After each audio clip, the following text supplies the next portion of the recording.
Share capital का सबसे important topic है forfeiture of share. Forfeiture of share आपका वो टॉपिक है जिसका question exam point of view से इतना इंपॉर्टेंट है कि श्योर आना ही आना है।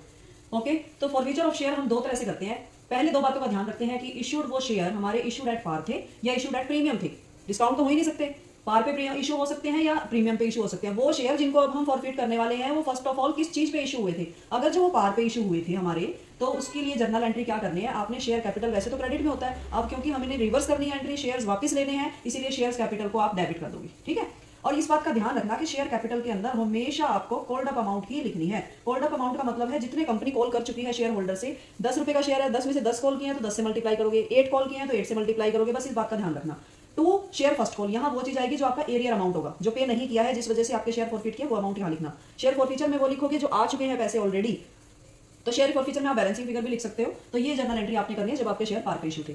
लेकिन जब आपके शेयर प्रीमियम पे इशू थे तब फिर अगेन आपको दो बातें ध्यान रखनी है कि प्रीमियम मिल चुका था या प्रीमियम नहीं मिला था। जो अगर आपका प्रीमियम मिल गया था, रिसीव हो चुका था, तो पूरी तरह से प्रीमियम को इग्नोर करोगे। ये सोच लेना प्रीमियम पे क्वेश्चन था ही नहीं, वो क्वेश्चन आपका पार पे था, और फिर आप सेम यही जर्नल एंट्री करोगे जो आपने पार वाली की थी। ओके, लेकिन अगर आपका प्रीमियम नहीं मिला, मान लो आपको रिसीव नहीं हुआ, तो मैंने क्वेश्चन बनाया, जैसे देखो फॉर एग्जाम्पल 10 वाले शेयर आपको 12 पे इशू कर रहे थे, प्रीमियम पे 2 रुपए प्रीमियम है, तो एप्लीकेशन पे 3, अलॉटमेंट पे 5, जिसमें से 3 फेस वैल्यू है और 2 इसका प्रीमियम है, और फर्स्ट कॉल पे 4। तो मान लो इस शेयर होल्डर ने 3 रुपए एप्लीकेशन के ही पे किए हैं, बाकी ये दोनों पे नहीं किए हैं, जिस वजह से हमने उसके शेयर फॉरफिट कर लिए। तो क्या जर्नल एंट्री बनाओगे, तो उस सिचुएशन में जर्नल एंट्री बनाओगे, शेयर कैपिटल फेस वैल्यू रखना 10 रुपए, सिक्योरिटी प्रीमियम को भी डेबिट करोगे, दोनों चीजों को आप डेबिट करोगे।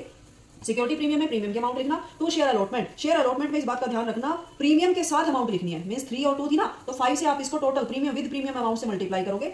टू शेयर फर्स्ट कॉल, ये दोनों अमाउंट वही है ना जिनको हम कॉल्स इन एरियर बोलते हैं, याद आया कुछ, कॉल्स इन एरियर, ये एरियर वाली अमाउंट होती है जिसको हम कॉल्स इन एरियर, यानी जो पे नहीं किया जिस वजह से शेयर फॉरफिट किया, वो अमाउंट है ये। और शेयर फॉरफीचर में वो लिखते हैं जो ऑलरेडी पे हो चुका है, ऑलरेडी रिसीव हो चुका है, वो अमाउंट यहाँ लिखते हैं। तो इस तरह से आप फॉरफीचर की एंट्री करोगे। इसके बाद हम रीइश्यू करेंगे।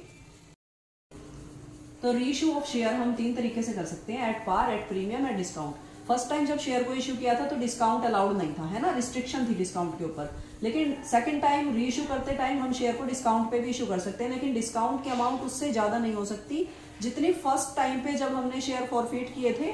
और फॉरफिट करते टाइम उस अकाउंट में जितने पैसे थे उससे ज्यादा का डिस्काउंट हम नहीं दे सकते सेकंड पर्सन को।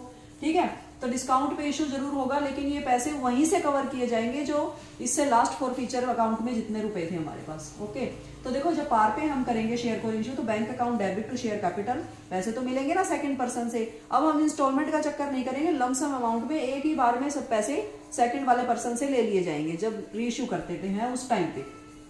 तो रुपए मिलेंगे, बैंक अकाउंट डेबिट, क्या दिया उसको, शेयर कैपिटल दिया, तो bank account debit to share capital simple entry होगी जब हमारे शेयर पार पे इशू किए जाएंगे। और रीइश्यू जब प्रीमियम पे होगा तो क्या होगा, bank account debit to share capital to security premium. ठीक है, सेम वैसे ही सिक्योरिटी प्रीमियम की भी यहाँ भी एंट्री की जाएगी जब हम शेयर को प्रीमियम पे इशू करते हैं। जब डिस्काउंट पे इशू करते हैं तब क्या एंट्री बनेगी, वही बैंक अकाउंट डेबिट, पैसे मिल देंगे तो हर सिचुएशन में बैंक अकाउंट डेबिट ही होगा आपका। शेयर फॉरफीचर को डेबिट करेंगे, ये एक्चुअली आपका डिस्काउंट की ही अमाउंट होती है, उसको यहाँ डिस्काउंट ना लिख के हम शेयर फॉरफीचर अकाउंट लिखते हैं। ओके, फिर उसके बाद टू शेयर कैपिटल, ये वही करेंगे। अब जो फॉरफीचर के टाइम पे हमने जो फॉरफीचर की एंट्री की थी वो अकाउंट और ये वाला अकाउंट, इन दोनों अकाउंट को कंपेयर करके जितना भी बैलेंस बचता है उसको कैपिटल रिजर्व में ट्रांसफर कर दिया जाएगा। आपका यही आंसर होगा। जर्नल एंट्री क्या बनेगी, share forfeiture account debit to capital reserve. इस आंसर के साथ आपका फॉरफीचर एंड रीइश्यू का प्रोसीजर पूरा कंप्लीट हो जाएगा। Thank you.